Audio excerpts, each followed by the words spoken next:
We can view country music as an example of a process which occurs when the music of a group, usually having regional, class, and/or ethnic identities, achieves access to commercial media. Often this process occurs as a byproduct of acculturation following migration. Blues music is associated with Afro-American migration from the rural South to the urban North and West. Bluegrass with Appalachian migration along a similar path. Western swing with the great exodus from the Dust Bowl to California in the late 30s and early 40s.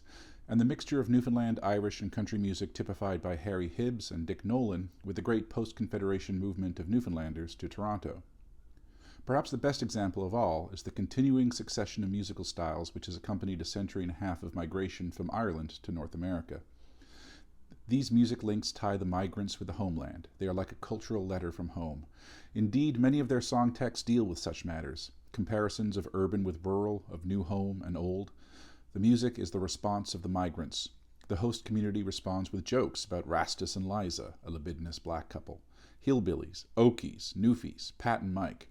Often the music is stigmatized with such labels. The joking stereotypes associated with those musics deter many scholars from taking them seriously. Hello, my name is Ian, and today we're talking about Neil Rosenberg's The Springhill Mine Disaster Songs, Class, Memory, and Persistence in Canadian Folk Song. This is a wonderful article dealing with the processes of what we might both willingly and also hesitatingly call folk music, in part because he is Neil, who is basically the world expert on bluegrass music, and also did extensive work in the Maritimes on country music and the balance between, or the synthesis of what we consider folk music and what we consider popular music, how these genres, or how these folk and popular aren't genres, are they? I mean, we might consider folk music, capital F, folk music, a genre of popular music. And indeed, he uses those words himself in this article. Well, he will occasionally put folk into quotes later on, and we'll talk about that in a minute. But the two realms, the vernacular realm of everyday music making and that which enters the market, and is perpetuated through media, perpetuated through recordings, perpetuated through sales, and so on. It is not necessarily market driven, but it exists in the marketplace, and therefore almost by necessity conforms to market expectations. And market needs to be parsed a little bit. And how that was manifested in Canada. So that very long sentence was all about what Neil was interested in doing. And you might notice from the reading that he talks a lot about the influence of Sandy Ives. Now, some of this has to do with this as a festschrift for Sandy Ives, Edward D. Ives, who was based in Maine, but did the songs of the Maine lumber camp songs, which basically extended his research into the various song makers who came to the Maine lumber camps, and that spread throughout the entire Maritimes. And it was about, even though we were talking late 19th and early 20th century, even those song makers, one of the things that Ives was talking about was that those song makers were somewhat market savvy. They published, even in just small chapbook forms, books of lyrics. One of them actually even got to the point where performed a song over the telephone. And so that basis of intelligent song making and music making, and with an idea for building a reputation, with an idea for cultivating sales, basically, or at least cultivating one's reputation, inspired the next generation of music makers like your Hank Snows and so on, who, because popular culture, which was always there, expanded more thanks to the advent of radio, thanks to the boom in recording, the ability to record in local studios, and then travel, which helped, and migration from smaller communities to larger communities through these same processes he was talking about in this extract I just read. You have the increasing professionalization and really the increasing understanding of market in vernacular music. And so this is this article, and so that is why he talks so much about Sandy Ives, because it is really a festschrift. This is a contribution to a festschrift, and a festschrift is a really wonderful academic tradition where on the occasion of a notable advanced birthday, a 65th, a 70th, a 75th, people basically gather together original pieces of writing that are in half sort of in praise of, or half sometimes demonstrating the intellectual influence of the person for whom one is celebrating. So you sort of marshal your attentions towards this person, and festschrifts are a wonderful opportunity for. I mean, they're very. I should stop talking about festschrifts, but there's wonderful opportunity for people to sort of dig something out of the closet, and it's like, this is something that I just really want to write, and it's about this person, and it's about how this person influenced my work, and then, yeah. Anyway, they're always very niche, and they always have very limited runs, so they're always something that you kind of need to hunt down, and there's some really excellent stuff that comes out of festschrifts. But I digress. So that's why he's talking so much about Sandy Ives. Not that one shouldn't when one's talking about folk music in the Maritimes, but that explains the intensity with which he's speaking about Sandy Ives. So the model that Neil developed about country music and its relationship to folk music really has to do with the distinction between the amateur and the professional. And there's sort of two different. I mean, for one thing, yes, a professional is paid, an amateur is not. But he's less interested in that sort of baseline understanding, the sort of the simplistic understanding, and more or less trying to understand what happens why is it that there are people who are local amateur musicians who clearly have a greater skill set. So if you think about sort of instrumental players that you might know, a greater skill set than many professionals. Why do they not succeed? I mean, that is an interesting question, and that's actually sort of asked slyly to professional musicians about when, and he's basing this on extensive interview and ethnography. It's like, what makes a professional good, and what distinguishes you from this player? Clearly, this player has got the chops. It's like, well, yeah, they've got the musical ability, but they don't know how to harness that musical ability to understand their audience, to build markets, and to how do you take this and modify your repertoire to a larger and larger group, to basically make yourself worthy of being paid.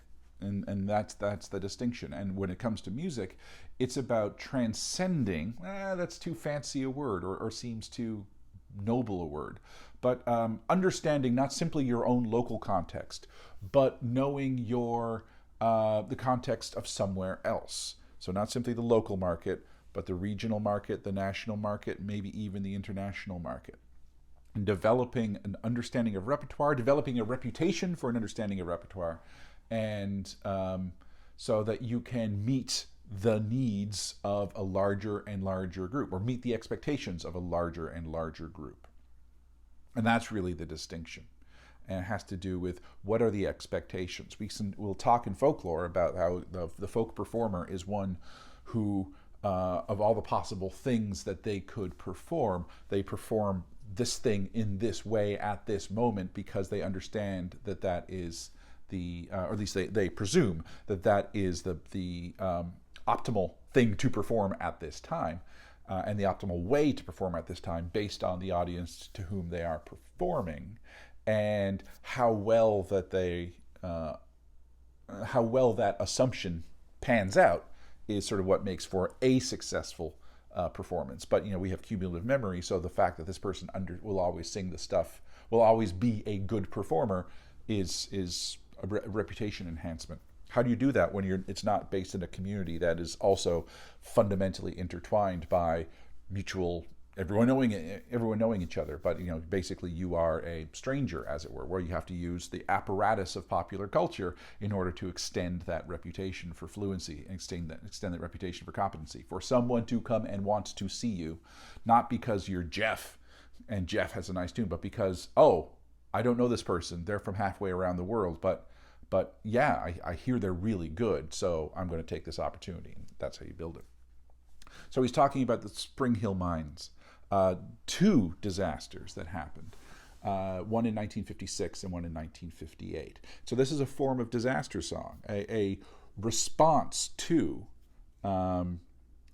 historical events. And there's a lot of interesting work on disaster song. And it sort of ties into that idea that as much as we have a historical record, often a vernacular historical record is created through song, and that when something happens, we often turn to creative ways of expressing things, like not simply the facts of the events, although that helps, and we can enshrine certain forms of history into creative forms, creative, artistic, shaped forms that can then be that because they are musical, they will bear with them some kind of affectivity, so they kind of help how we are meant to feel about this. Sometimes they are parody, loosely understood, in that they will use the tunes and they will intertextually refer to other disasters, so that you're sort of keyed in to knowing how you're meant to interpret this. It's not parody in terms of making fun, but it's parody in terms of implying some kind of extratextual referent. And it is, and it also starts to editorialize, as it were, and it starts to not. So it's not simply a matter of facts. It's often subjective, or it has some subjectivity to it, and it's like it tries to take this event and put it in to the pattern of what a what am I trying to say? It tries to put it into the larger context of the group, the larger context of ... So it's a response. It's a response to a particular moment. So the 1956 explosion prompted the first version, and this is the version that he was not aware of until Michael Taft showed it to him. And it was by a Dartmouth musician who happened to be listening to the radio as it was coming out. So he heard the news, and he wasn't a miner. He was living in Dartmouth, but he heard the news and he jotted down these lyrics to a song called "The Miracle at Springhill." And so he really only perceived the event as he heard it through the media. And it was a very small recording. It was through Rodeo Records, which was it had some national standing, was basically a maritime country music label. And some stations refused to play it because they thought it was commercializing on disaster. Nevertheless, it was part of a fundraising concert that happened. And it's possible that it inspired another song as well, down in Toronto, when it was sent to the pressing plant, because you couldn't actually press singles around here. So, but that was sort of that first reaction. Someone who was local, someone who is engaged with this and responding, but very limited play. Limited play in part because of just the modesty with which he had access to media.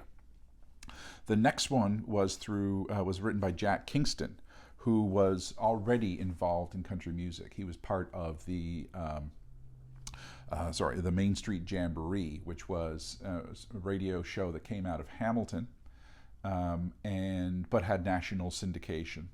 Like many of these shows, they were local but also had prominence. And so a weekly radio jamboree style show. And he was a touring musician. He had toured with Wilf Carter, and he had been to Springhill just 2 months prior. So he wrote Springhill Mine Explosion. But again, he doesn't have any particular connection with the place. And so his ideas are it's still a response, but he's even more removed from the events. But they're contemporaneous events. And so his response was sort of fairly passive, as it were. At least the narrator and his viewpoint are conspicuously passive and distant in the text, as Neil puts it. And there was a third song that wasn't recorded at the time, but was written at the time. It wasn't recorded for another 10 years, by Eddie Legere. And he was from Joggins, which is not too far from Springhill. And he'd had relatives in the mine. In fact, his brother-in-law was one of the dead.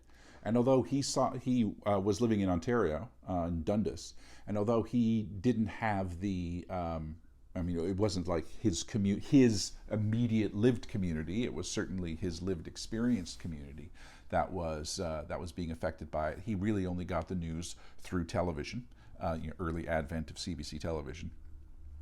And despite and maybe even because of that, his song doesn't have the same sort of hopeful aspects of it. It's much more despairing. It doesn't speak about miracles or anything. Again, using his words, using Neil's words, the song lacks the interplay of hope and fear which characterizes many of the others, focusing instead on death or disaster.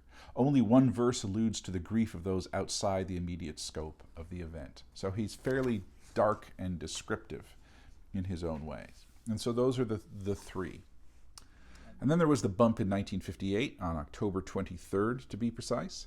And it was a sudden seismic bursting of coal, and you could feel it. It was picked up on seismographs as far away as Ottawa, with many trapped underground. Some actually survived for a very long time in pockets. And one of the last people up was a guy named Maurice Reddick. Maurice Reddick is also the subject of a Canadian Heritage Minutes, those 1990s history moments. I'll link to that in the description because it's quite delightful and actually helps. And he already had a reputation as a singer. And when he emerged from the mines, the reporters sort of asked him about it, and he said, I'll sing you about it. And that, hearing that on the news, Bill Clifton, who was a bluegrass artist, he asked whether he could have access to those lyrics and write and collaborate on a song. And basically, Reddick wrote 2 verses, and Clifton expanded it to 6 to become a song called Springhill Disaster. Whereas Reddick, he had this reputation for singing, he had this reputation for song making locally, and so the press was, as much as the press knew him, was already interested in this. He created a text that was, of course, entirely and purposefully subjective first-person account. Then Clifton added and expanded it, and it more fit the established genre of disaster songs and mining songs, and so it was already adapted into this kind of pan-North American mining disaster song.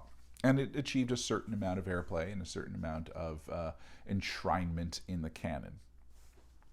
But finally we get to perhaps the most famous song, which is the Ballad of Springhill. And the Ballad of Springhill was written by Ewan MacColl and Peggy Seeger. And they were stars of folk music. And now I'll come back to that idea of using folk music in quotes, because they were part of both the American, sort of a marriage, literally a marriage of the American and the British folk song revival. Ewan MacColl was one of the great scholars, but also practitioners of British folk music, English and Scottish folk music. If you go through the Folkways collections of songs, you'll often come across traditional child ballads as sung by Ewan MacColl. He had this sort of long legacy. His daughter was Christy MacColl, who you might know from being the woman's voice in the Pogues' Fairy Tale of New York. So that's an interesting bit of trivia, but I think not necessarily something that we should pass over, because we have even things like the Pogues enter into this idea of the interplay of folk and popular music. Peggy Seeger was the sister of Pete Seeger and part of the Seeger family, and was also involved. And they had a sort of relatively scandalous marriage because she was a little bit younger than he was. There would have been a chivalry.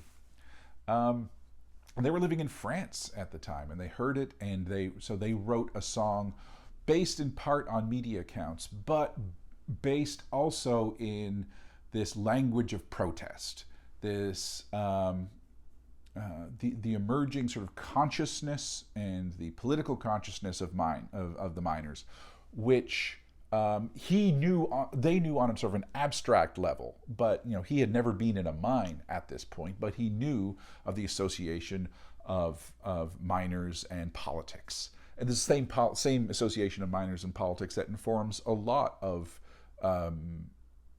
political action in the Maritimes, but also music making and so on, and versification.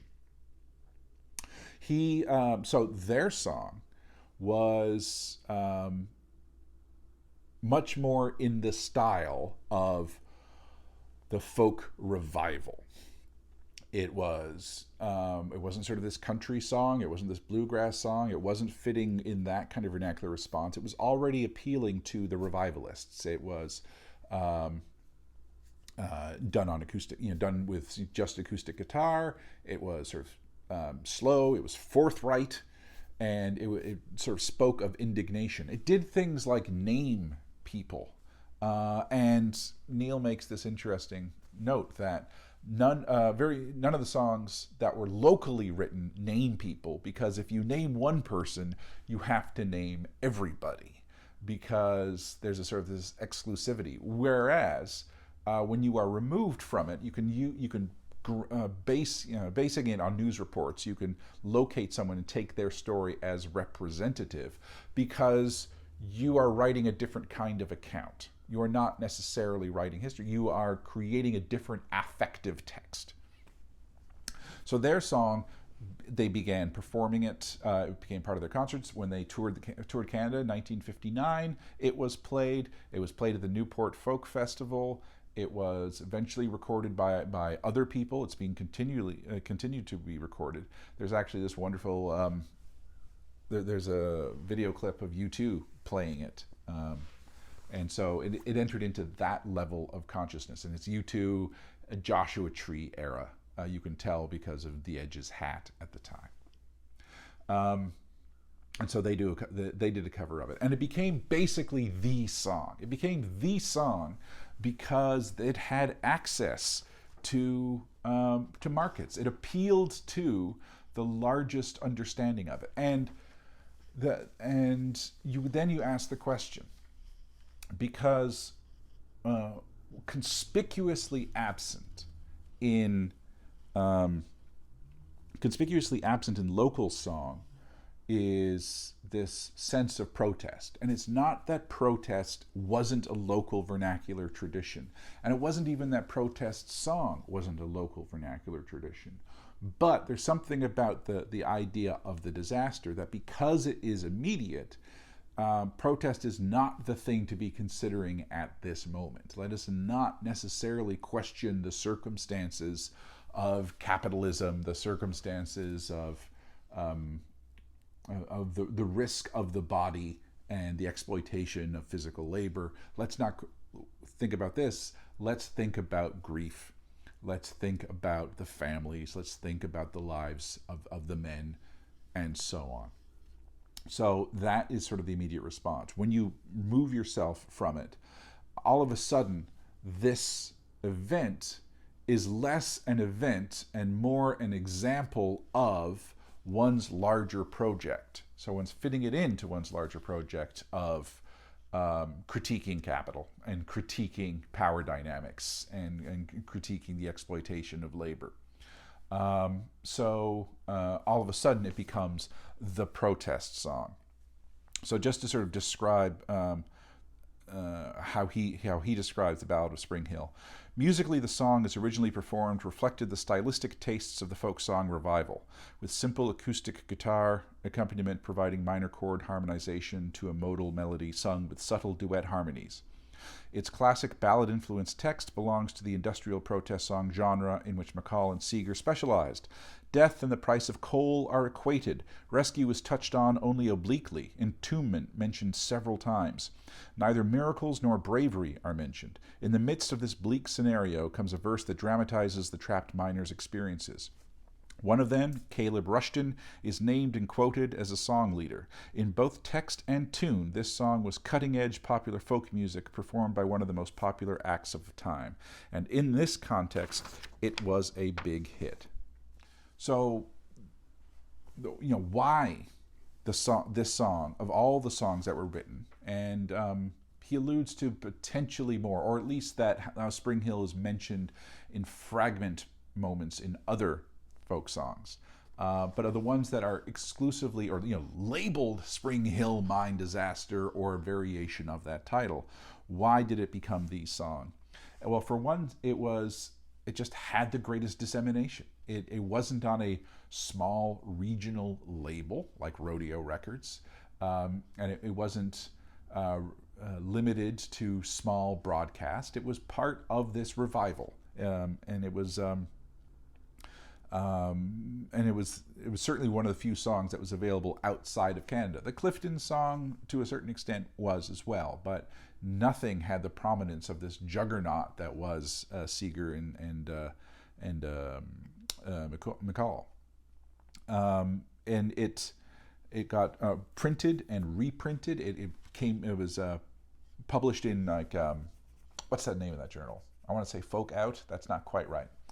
But it was published in sort of popular presses, popular folk music revival magazines. Speak Out, and you have and so other people started singing it. It could be easily adapted to the folk music aesthetic of the early 1960s, and it's a good representation of this, and it's a new representation of this. So it meets both the idea of it hits the idea of it meeting the expectations of this particular genre, of both familiarity in terms of it has this, it fits the aesthetics of the style, while also novelty, and that is a new inclusion or a new candidate for canonization.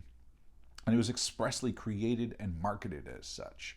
They, without expressing any kind of sinister motives or disingenuousness, they were folk musicians as the popular culture understood them. They dressed like folk musicians. Their albums had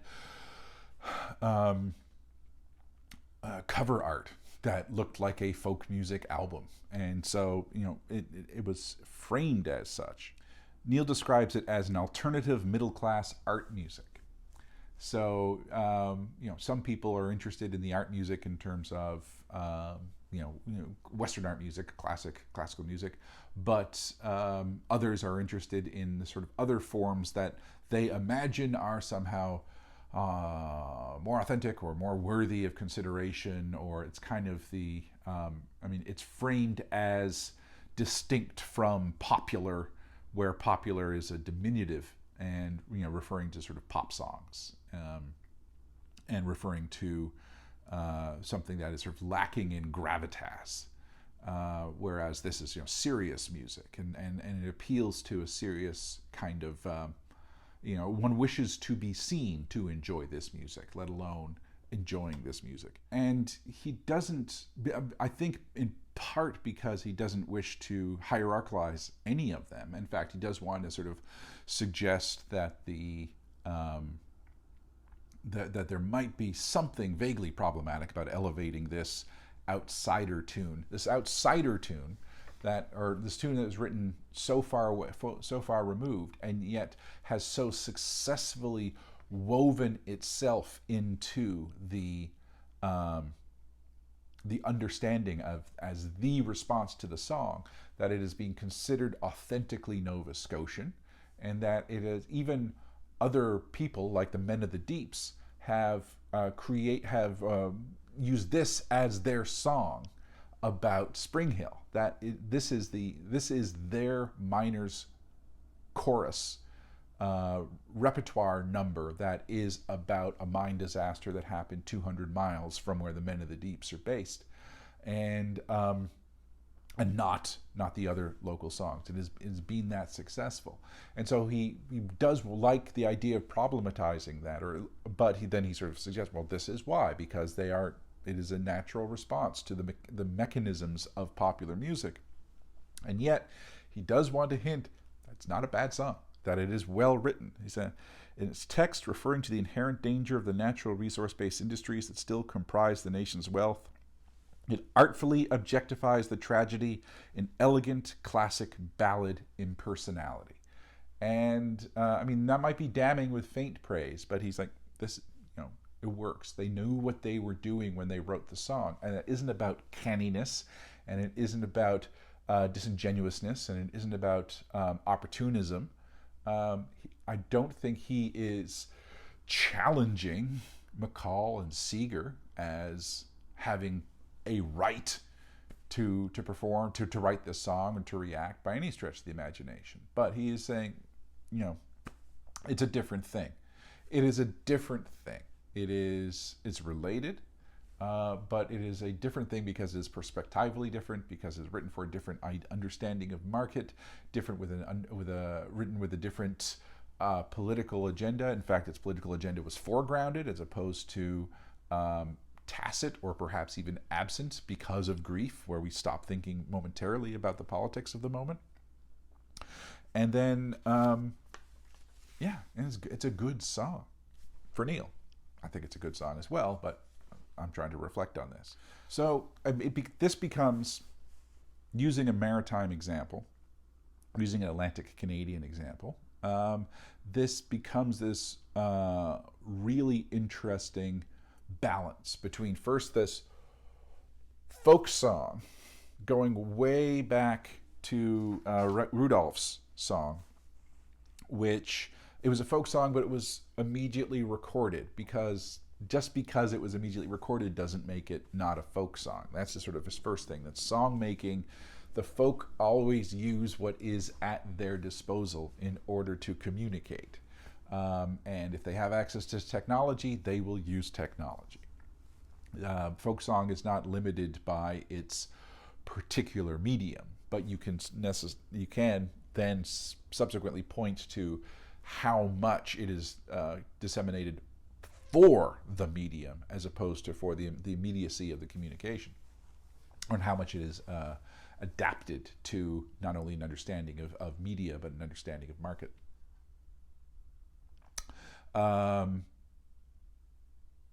So all the way back to Rudolph, you had that. So there was never sort of a pure folk response, because the reactions were always going to be in some kind of communication that it went further. Disaster songs often appear, they might not even be sung, but disaster verse with the intention of being sung that never actually make it into performance might appear in newspapers and so on. Nowadays, people will do disaster songs and they will record them and immediately post them on YouTube and TikTok and so on. And that is the medium, because the folk have access to those as a medium. So popular culture and folk do not exist in opposites from each other. There is a gradation that happens between them. You cannot speak of some kind of pure folk continuum and some pure popular continuum, because they are, everyone is immersed in the technology and the media technology at their disposal. The question a lot has to do with access, and the question in terms of where one wants to place a particular event, and he's using text, and text is good. Text is a good example. So where one wants to place a song on this continuum between folk and popular, if one really requires to place it, it largely has to do with both the understanding of and the level of access to the mediation that extends it beyond from the local to larger markets, to regional, to national, to international. And so Seeger and McCall had an understanding of a folk aesthetic, now a folk aesthetic, a folk music aesthetic, in terms of what was considered folk music proper within the folk revival of the 1950s and 1960s. That they could fluently and intelligently write a song within that milieu and had access to tours, had access to magazines, had access to radio, had access to a much more developed network of media dissemination in order to get the song out there. And they were writing for that. They were not writing for the people of Springhill. And they were not writing to meet the aesthetic expectations of the people of Springhill. And it's not that they were disinterested, it's just that that was not their target. They were looking more broadly. And, you know, Clifton, taking Ruddock's tunes, he was looking to operate within a popular culture milieu, because bluegrass is a popular culture song, popular culture style, but, you know, perhaps a little bit more niche, not as international, and still, so he required the changing of Ruddock's tunes. Leger and Kingston, that they had greater access. I mean, Leger didn't do it for another 10 years in terms of his recording, but they had, you know, they were distant, but not too distant. They had some kind of connection, and their songs reflected that. And then Rudolph was proximate, still not an intimate, but proximate, and his song reflected his local reaction. And they're all responses. They're all different responses, and if they need to be balanced between each other, they're balanced. They should be balanced in terms of how the songmaker understood what was proper for the audience that they imagined would be listening to this song. Who do they want to hear it? How will they get that? How will they get them to hear it? What is its legacy? Is it an immediate response, or is it sort of meant to be a testament? What is its purpose? These are all different questions that we ask when we do creative acts. And sometimes they are spontaneous, and sometimes they are temporally distant. And so they're asking, they have different answers to these questions, and their texts reflect that. And then he goes back and he thanks Sandy Ives once again, because it is a festschrift. It's this wonderful, weird article. And again, festschrifts are fun to go through, because they're the stuff that is like, I'm wrestling with this idea, and this is just the best place for it. And you, my audience, will understand it because you are probably reading this because you like Sandy Ives, or you like the person. And so it's like, here, let me just wrestle this sucker to the ground. Speaking of which, I think I have, if not necessarily, I've pinned. I don't know if the ref has done the 3 count. Look at me with my wrestling. I understand sports. So that is it, my friends. I, as ever, wish you nothing but the best. My name is Ian. Today we have been talking about Neil V. Rosenberg's The Springhill Mine Disaster Songs, Class, Memory, and Persistence in Canadian Folksong. As ever, I wish you nothing but the best. I think I said that already, but I wish you nothing but the best twice. Bye-bye.